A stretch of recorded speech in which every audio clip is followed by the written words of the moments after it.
दोस्तों नमस्कार। कानूनी बात बताने वाले मेरे यूट्यूब चैनल में आपका स्वागत है। आज का विषय ही अलग हटसा है, हटके विषय तो है अनियंत्रित हवाई क्षेत्र क्या होता है। अब आप पूछेंगे ये अनियंत्रित हवाई क्षेत्र यानी क्या। तो विमान की स्थिति में आप अगर सोचेंगे तो अनियंत्रित हवाई क्षेत्र वह हवाई क्षेत्र है जिसमें हवाई यातायात नियंत्रण एयर ट्रैफिक कंट्रोल की जरूरत नहीं रहती, उसकी सेवा की आवश्यकता नहीं रहती, उनकी परमिशन की जरूरत नहीं रहती। यह व्यावहारिक कारणों से प्रदान नहीं होता है। एक खास करके ये ऐसे क्षेत्र होते हैं कि जो क्षेत्र नियंत्रित हवाई क्षेत्र से विपरीत है। यह हवाई क्षेत्र का वह भाग है जिसे नियंत्रण क्षेत्र नियंत्रित करना बहुत डिफिकल्ट है। अब अंतर्राष्ट्रीय नागरिक उड्डयन संगठन ACAO द्वारा निर्धारित हवाई क्षेत्र वर्गों के अनुसार हवाई क्षेत्र में अनियंत्रित वर्ग जो F था, F अभी निकाल ही दिया, G है, और E वर्ग जो है जो नियंत्रित क्षेत्र में आता है। अब दोनों में फर्क क्या है, ये अहम बात मैं आपको बताता हूँ। पहली बात, हम ऐसे दो देशों का उदाहरण रखते हैं कि जिन्होंने खास करके लिखावट रखी है कि भाई इतने इतने ऊपर आप जाओगे तो ये अनियंत्रित हवाई क्षेत्र है। उसमें से पहले आए एग्जाम्पल यूके का, यूनाइटेड किंगडम का। वो देश के अनुसार FL 660 यानी उड्डान स्तर अगर 66,000 फीट के ऊपर हो तो अनियंत्रित हवाई क्षेत्र में। उसके नीचे हो तो भाई परमिशन की जरूरत है। उसका ऊपर है नहीं भाई, वो हवाई में ही है, वो इतने हवा में है कि जरूरत ही नहीं भाई। वो यूके के ऊपर ही नहीं, वो है और 10 देश के ऊपर भी हो सकता है, इतना ऊपर चला गया। अब यही स्थिति US की अगर बात करें, यूनाइटेड स्टेट्स की बात करें तो 60,000 फीट के ऊपर वाला जो हवाई क्षेत्र है उसको अनियंत्रित हवाई क्षेत्र करके माना जाता है।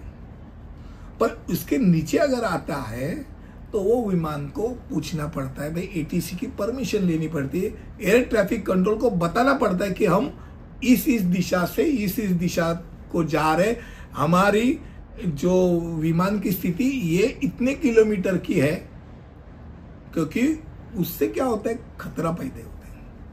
अगर मान लो कहीं से भी विमान आए, जैसे अभी वर्ल्ड ट्रेड सेंटर में हुआ था, डायरेक्ट आके विमान उस वर्ल्ड ट्रेड सेंटर पे जाके गिरा, 2 विमान के कारण पूरा वर्ल्ड ट्रेड सेंटर नीचे आ गया।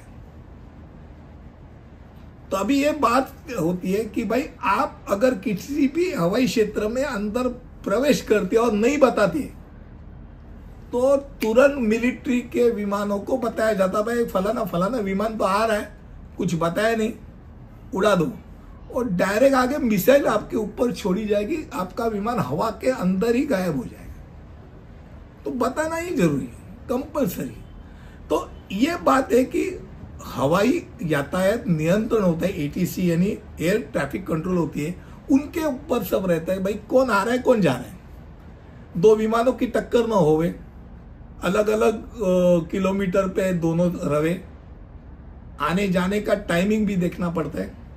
और ये सब बात करते समय अगर मानो विमान को अनियंत्रित हवाई क्षेत्र से अगर वो चालू किया और वो नियंत्रित हवाई क्षेत्र में प्रवेश कर रहा है तो भाई उनको बताना पड़ता है, भाई ATC को बताना पड़ता है हम आ रहे हैं, हम इतने इतने फलाना फलाना किलोमीटर पे है। वैसा तो उनको भी पता चलता है, फिर भी बताना पड़ता है कि ऐसे ऐसे है, हमारा उद्देश्य क्या है, हमको भाई परमिशन दो। और ATC से अगर परमिशन मिलती है तो ही वो अंदर आ सकते हैं।